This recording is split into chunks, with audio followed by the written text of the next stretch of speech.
கிரிவலம் செல்லும்போது செய்ய வேண்டியவையும் செய்யக்கூடாதவையும் தெரிந்து கொள்ளுங்கள். பொதுவாக கிரிவல பாதையில் மாதந்தோறும் வரும் பௌர்ணமி நாட்களில் லட்சக்கணக்கான பக்தர்கள் கிரிவலம் செல்கிறார்கள். இம்மலையில் இன்றும் பல சித்தர்கள் வாழ்ந்து வருவதாக வரலாறு உள்ளது. மலையை வலம் வரும்போது மனிதர்கள் இடப்பக்கம் நடக்க வேண்டும். ஏன்னா மலையை ஒட்டியுள்ள வலப்பக்கம் சித்தர்களும் யோகிகளும் தேவர்களும் வலம் வருவதாக ஐதீகம்.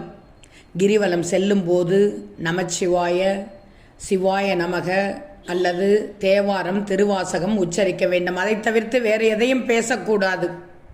கிரிவலம் செல்லும் போது நிதானமாக நடக்க வேண்டும். அவசரமாகவோ வேகமாகவோ அல்லது மற்றவர்களை இடித்துக்கொண்டோ செல்லக்கூடாது. செய்யக்கூடாதவை என்ன தெரியுமா? அசைவ உணவை தவிர்க்கணும், போதைப் பொருட்களை தவிர்க்கணும்.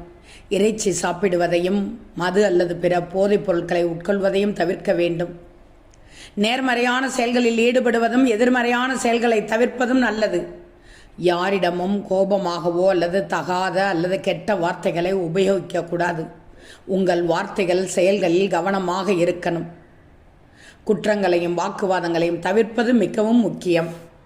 கிரிவலம் செல்வதால் உண்டாகும் பலன்கள் என்ன தெரியுமா? மலைகளை சுற்றி பல சித்தர்கள் வாழ்வார்கள்.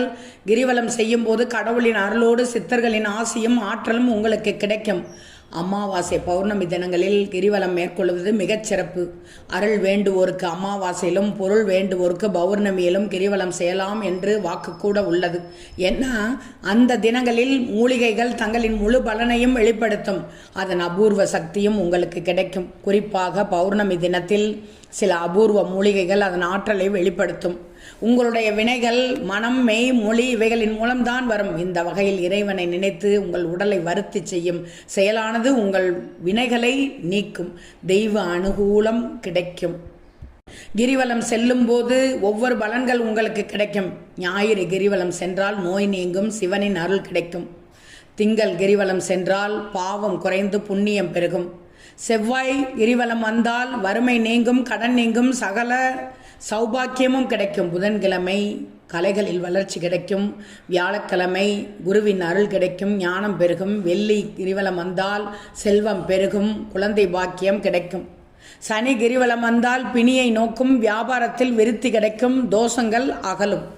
இப்படி ஒவ்வொரு நாட்களுக்கும் ஒவ்வொரு பலன்கள் உண்டு. அதிலும் பிரம்ம முகூர்த்தத்தில் கிரிவலம் மேற்கொள்வது மிக மிகச் சிறப்பு.